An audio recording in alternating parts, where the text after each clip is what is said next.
நோன்பு வைக்கும் பொழுது எங்களுக்கு அந்த வைகரை இருக்குல்ல, வைகரையில இருந்து நோன்பு ஆரம்பிக்கணும். வைகரை வெளுக்கிறது, கிழக்கு வெளுக்கிறது சொல்லுவாங்கல்ல, எப்ப கிழக்கு வெளிச்சம் வர ஆரம்பிச்சிருச்சோ அப்ப நாங்க சாப்பாட்டை நிப்பாட்டணும். அப்ப இருந்து சூரியன் மறையிற வரைக்கும் சாப்பிடக்கூடாது. இது ஏறக்குறைய 14 மணி நேரம் வரும் பெரும்பாலும். அப்ப அவ்வளவு நேரத்துக்கு நாங்க என்ன செய்ய மாட்டோம், சாப்பிட மாட்டோம், குடிக்க மாட்டோம், தாம்பத்தியத்துல குடும்ப வாழ்க்கையில் ஈடுபட மாட்டோம். இந்த 3 நாங்க செய்யக்கூடாது. இப்ப அதுக்காக என்ன பண்ணுவாங்கன்னு கேட்டா, கிழக்கு வெளுக்குதுல அந்த நேரத்துக்கு கொஞ்சம் முன்னாடி ஒரு 5:30 மணிக்கு கிழக்கு வெளுக்குன்னு வச்சுக்கிறீங்களேன், அவர் 4:30 மணி 5 மணியே போல இருந்து சாப்பிடுவாங்க. அப்ப ஒரு நாள் கூட ஓட்ட முடியும். ராத்திரியே சாப்பிட்டா மட்டும் செரிச்சு போயிருமே, அப்புறமேல காலையில பசிக்க ஆரம்பிச்சிடும். அதுக்காக வேண்டி அந்த பகல் பூரா தாக்கு பிடிக்கிறதுக்காக வேண்டி நாங்க என்ன செய்வோம், லாஸ்ட் டைம்ல சாப்பிடுவோம். எப்ப இருந்து நாங்க சாப்பிடக்கூடாதுன்னு தடை வருதோ அதுக்கு ஒரு அரை மணி நேரத்துக்கு முன்னாடி என்ன செய்வோம், நல்லா சாப்பிடுவோம். அவருடைய கேள்வி என்னன்னு கேட்டா, அந்த நேரத்தில் எந்திரிச்சு வயிறு படைக்க சாப்பிடுறது நல்லதான்னு கேட்கிறாரு. அது நல்லது. எது நல்லது இல்ல, சாப்பிட்டுட்டு தூங்குறான் பாருங்க, அதான் நல்லது இல்ல.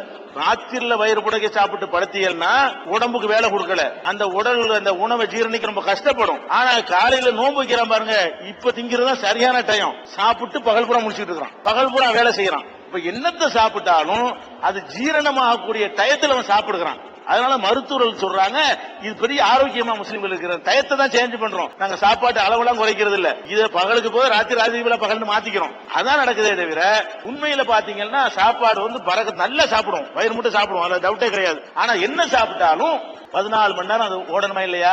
14 மணி நேரம் நாங்க வேலையில் இருக்கிறோம். கடைக்கு போறோம், வியாபாரத்துக்கு போறோம், உழைக்கிறோம். அப்ப எல்லாமே வேலை செஞ்சுட்டு இருக்கக்கூடிய நேரத்துல எரிபொருளாக அந்த உணவுகள் எல்லாம் என்ன செய்யறது, எரிக்கப்பட்ட காரணத்தினால 3 மணிக்கு எங்களுக்கு பசிக்க ஆரம்பிச்சிருமே. நீங்க சரியானு கேக்குறீங்கள, சரியாங்கிறதுக்கு அளவுகளை என்ன, எங்க வயிறுக்கு பதில் சொல்லுது. என்ன சொல்லுது, 3 மணிக்கு ஒரு மாதிரியா பசிக்க டல்லாயிரும், 4 மணிக்கு ரொம்ப பசிக்க ஆரம்பிச்சிடும். ரொம்ப கஷ்டப்பட்டு கட்டுப்படுத்துவோம். அப்ப அதுல இருந்து என்ன விளங்குதுன்னா, கரெக்டா ஜெரிச்சு போச்சு, ஜீரணிக்காட்டி அவனுக்கு பசிக்காத புளிசேப்ப வந்துகிட்டு இருக்குமே, அதெல்லாம் வருவது கிடையாது. அதனால 4 மணிக்கு சாப்பிடுறதுனால எந்த விதமான கேடும் கிடையாது.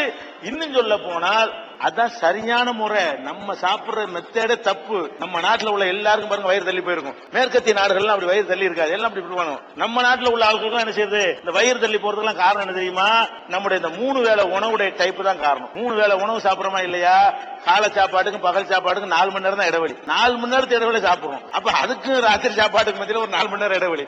அப்போ ஒரு வெட்டிக்கிறோம். ராத்திரில தூங்கும் போது அதிகமான டைம் கொடுத்துறோம், 12 மணி நேரம் கொடுத்துறோம். அதை விட என்ன செய்யலாம், ஒரு 2 வேளை சாப்பாடு ஆக்கி பாருங்க. காலையில ஒரு சாப்பிடுங்க, ராத்திரி ஒரு சாப்பிடுங்க. இங்க இருந்து 12 அங்க இருந்து 12 மணி நேரம் வர்ற மாதிரி சாப்பிட்டு பாருங்க. ரொம்ப அழகா இருக்கும், ரொம்ப ஆரோக்கியமா இருக்கும். நல்லா 2 வேளை சாப்பிட்டு 10 வருஷமா 3 வேளை சாப்பாடு கிடையாது, எந்த விதமான பாதிப்பும் வருவது கிடையாது. அதனால இந்த காலை நேரத்தில் சாப்பிடுவது என்பது உண்மையில நல்லது.